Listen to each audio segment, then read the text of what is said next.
Tole je oprava, ki mi je pospešila učinke staranja. Po zaslugi te oprave zelo težko premikam komolce in pa kolena. No, tukaj imam pa tudi uteži na rokah in na nogah, ki mi zelo otežujejo tiste hitre reakcijske premike. No in seveda, delno imobiliziran imam tudi hrbet, kar mi ohromi tale premik v hrbtu oziroma obračanje glave. Zdaj grem pa s tole opremo voziti. Čas je, da vstanemo.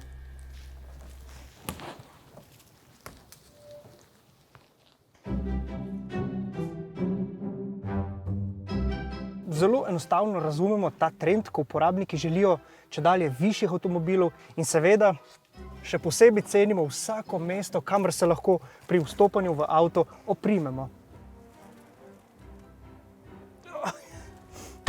Potem pa pride v igro še tale očala. No in ta očala poskrbijo, da kar naenkrat odpade vsa avtomatika, ki smo jo prej poznali pri vožnji. Zmanjšajo nam namreč naše vidno polje in to pomeni, da je stvari, ki jih zaznavamo s našim perifernim vidom, precej manj.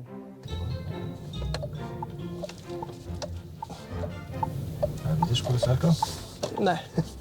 In recimo zdaj je bil problem, ker sem imel tudi v tem ogledalu avto. In sem gledal tega in sem mogel sam pogledati, tam že nisem videl nič več.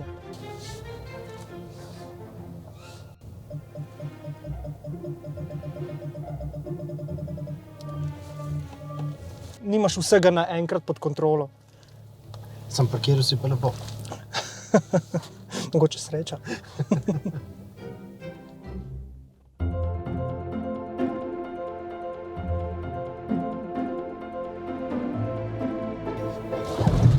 No, recimo tega nisem videl, ne?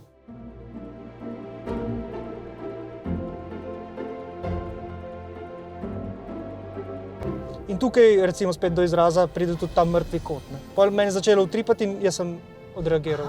Zdaj me rešuje, recimo, projekcijski zaslon, ampak dol, moram jaz pogledati dol in potem niti približno več ceste ne vidim. Pa tudi, recimo, roke, recimo, če ne moram čisto pokrčati lepo, ne. Ja. Tudi to je v bistvu handicap. Ne moreš žugati drugim. Ja. Ampak zdaj v bistvu očala definitivno največjo razliko takoj naredijo, ne.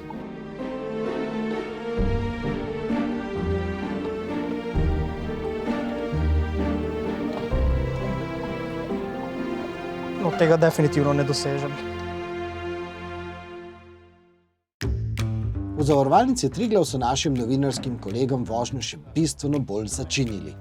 Ušesa so jim zatesnili čepki. In namesto utihega hibridnega Australa z najmodernejšimi asistenčnimi sistemi, ki zmorejo avto samodejno ustaviti in celo preprečiti nevaren zavoj, so naše kolege posedli v namenoma skopo opremljenega avtošolskega Mondeja z ročnim menjalnikom. Zahtevnejši preizkus pa je zahteval tudi človeka, ki se s kaskaderskimi okoliščinami v prometu dnevno sooča. In greva. Hvala. Prosim. Kako hitro sva nasedla? A tega ste nastavili? Ta je kolega moj. Vsako uro se pripelje. Kako sem se počutil, ko sem bil star? V bistvu omejeno na nek način.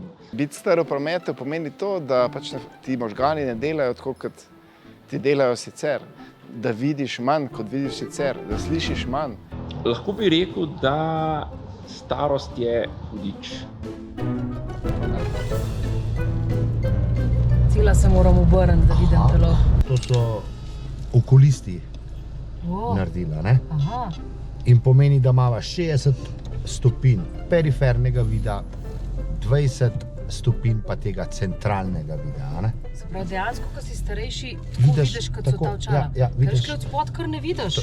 Ne slišim motorja. Ne vem, na kakšnih obratih sem točno. Zvok, ne.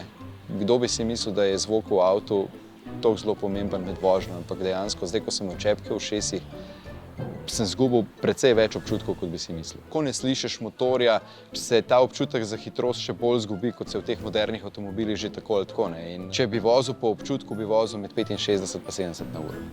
Ne vem, ali jasno, zakaj pri starejših rade mašine zastojajo v obrate. Aha, ker jih ne slišijo.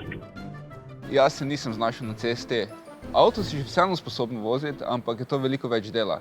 Zato rajši voziš mogoče 10 km pod zapovedanjem, da si gotov, da vse narediš pravilno.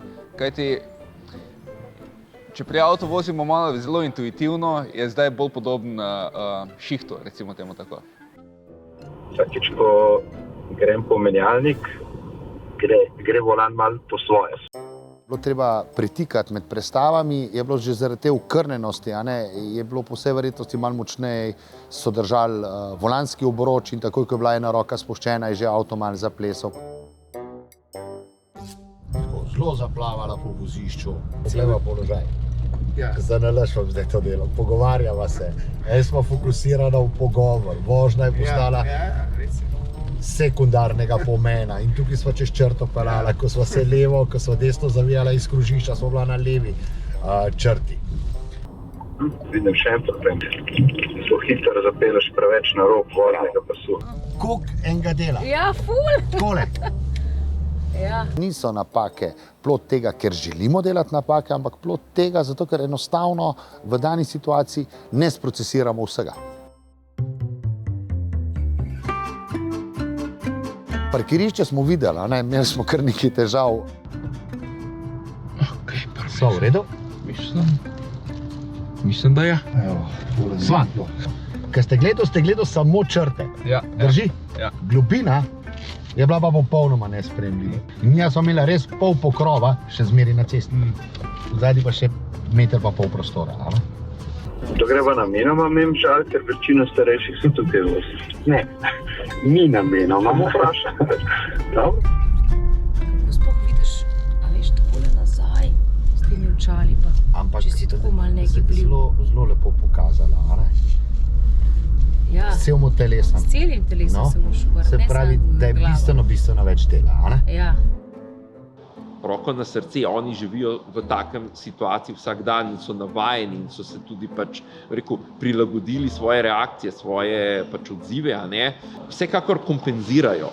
Problem je, ker se morda okolica tega ne zaveda. Definitivno je, da se moramo bolj strpno obnašati v prometu. To je osnova. Če vidimo starejšega človeka, odpustimo mu. Tudi kakšen žmigavc manj, mogoče kakšno izsiljeno zadevo manj, odpustimo jim, ker je pač to neka naravna pot, vsi bomo nekod stari, tega se moramo zavedati. In nehati se moramo obnašati hinavsko. Ni prav, da po eni strani starejše kritiziramo, hkrati pa redno sprejemamo njihove vozniške usluge.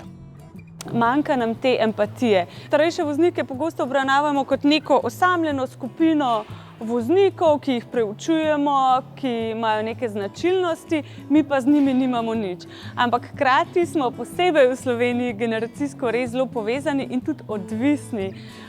Ko smo mi spraševali starejše voznike, zakaj prihajajo k nam na osvežitveno vožnjo, nas je delež tistih, ki so rekli, da bi želeli varneje voziti svoje vnuke, izjemno presenetil in tudi ganil in nagovoril. Skratka, to je generacija, na katero se zanašamo, da nam pomaga, da sploh zmoremo ta tempo življenja, da družinske obveznosti obvladujemo, ki nam priskočijo na pomoč, kadar nam zmanjka. Po eni strani jih pa imamo za njih več ali manj kritiko sodbo in neke nasvete, kako drugače. Če imamo pa podobno izkušnjo, in to je bil namen našega simulatorja, potem sva pa midva lahko v veliko bolj enakovrednem pogovoru. Mogoče bi torej morali zeleno opravo in očala s sivo mreno zdaj množično začeti oblačiti mlajši nestrpneži. Namreč starejši so svojo voljo po empatiji na cesti že dokazali. S tem, ko so v hipu množično razgrabili vseh 700 razpoložljivih vabil na osvežitvene vožnje v lanskem letu. Žal je bilo vabil kar za 5-krat premalo, ampak k sreči se projekt nadaljuje. Kako pa te vožnje potekajo v praksi, poglejte in se poučite z vašim naslednjim klikom.